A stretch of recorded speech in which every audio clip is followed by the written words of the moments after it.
what's wrong with this state because you've seen it with your own two eyes.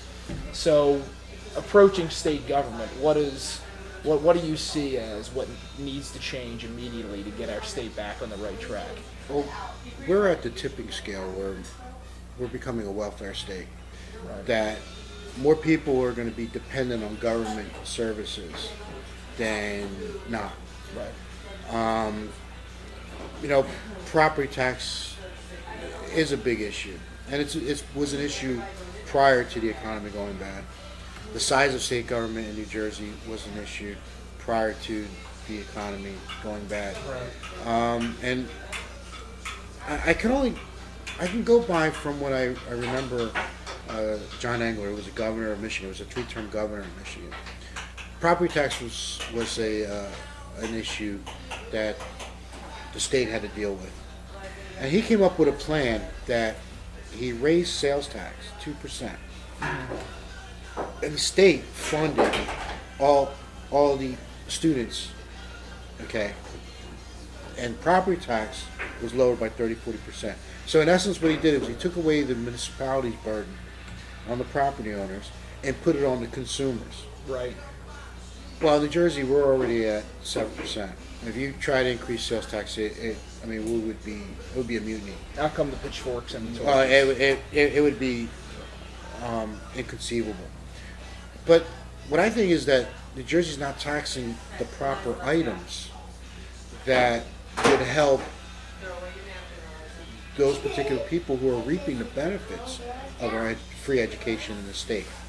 So if we expanded the sales tax to include food and clothing, my theory is that, well, the more children you have, the more food and clothing you have to buy, True. the more you're going to contribute to the education system.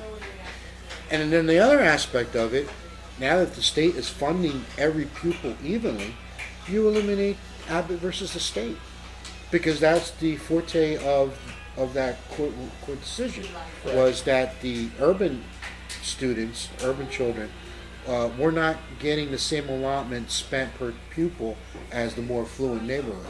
Well, there's another way of getting rid of it. That's another solution. Now, in retrospect, for the cost of education really truly to go down, home rule would have to be eliminated, and that's why I don't think it will ever be feasible in New Jersey.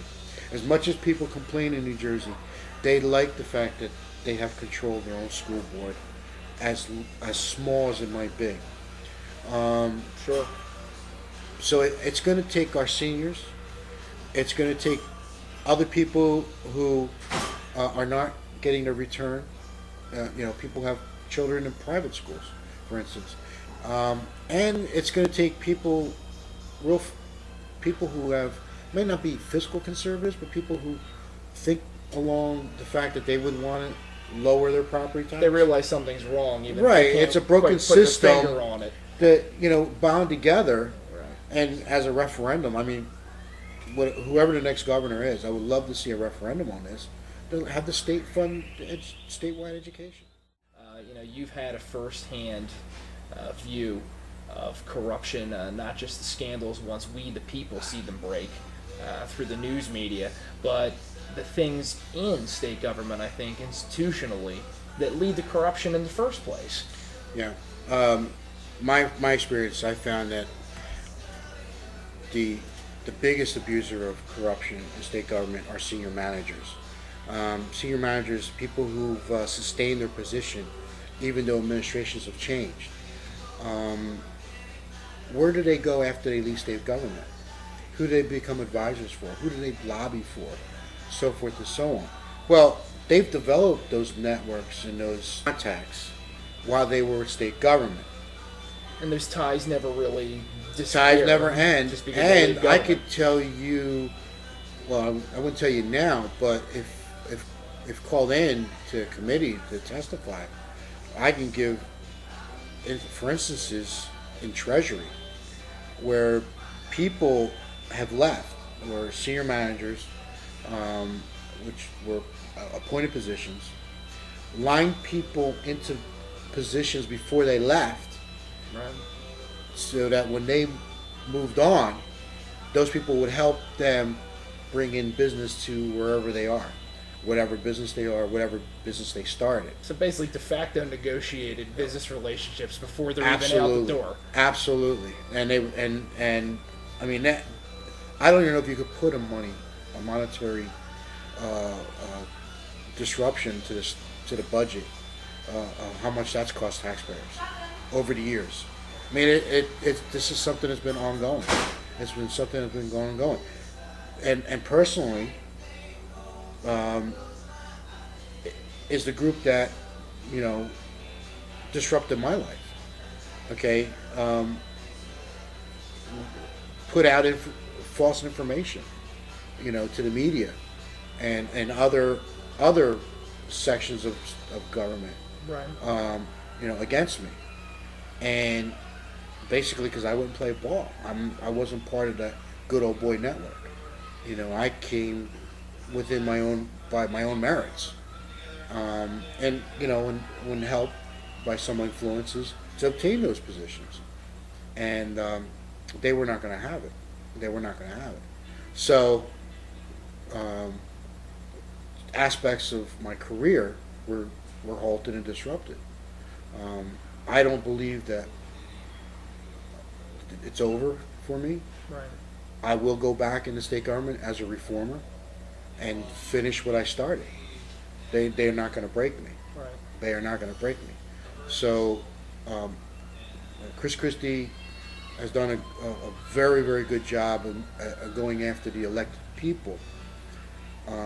If he is to be the next governor, I would like to have a conversation with him and say, these are the areas you have to look at, because this is where the true corruption in state government is. And you would get union backing 100%, because that's been their biggest frustration over the years, more so than elected officials. They're a very vindictive group, and they take no prisoners. Case in point, look what happened to me. So, I do think that's a valid point, though, because I think too often Republicans focus on state workers as the boogeyman. And just like anything else, I think there's obviously quality state workers, there's not quality state workers. But while they come and go, while politicians that are elected come and go, there's these people you're talking about, these institutional figures that don't go, and manipulate the system, and they're part of the reason the state's going bankrupt. Exactly. What you're saying. Exactly, and they keep good people down from obtaining what at the level where they are, because they have an agenda. Okay, and people who deserve to get promoted and move up the ladder will be overlooked because they are not part of that network. So do you think it's a matter of a particular set of civil service reforms we need to enact, or do you think it's just more focused prosecutions? Downsizing senior management. Okay. Downsize the upper echelon. Okay. Eliminate the positions. And desk audit on every senior manager in state government across the board who's held his position for 6 years or more. And actually look at the work they're doing. Actually go into their computer system and see who works under them. And then look at the people who've left state government in the last 10 years and where they are now. There are civil service rules and ethics rules in place. See if these people are violating them. Right. I mean, it's probably costly to do so, but I think the return on the dollar will far outweigh the cost of the investigation. Sure. Can't be any more costly than the way the system's set up right now. Well, and a cheaper way to probably do it is interview the people who are still there, and those desk audits. Okay.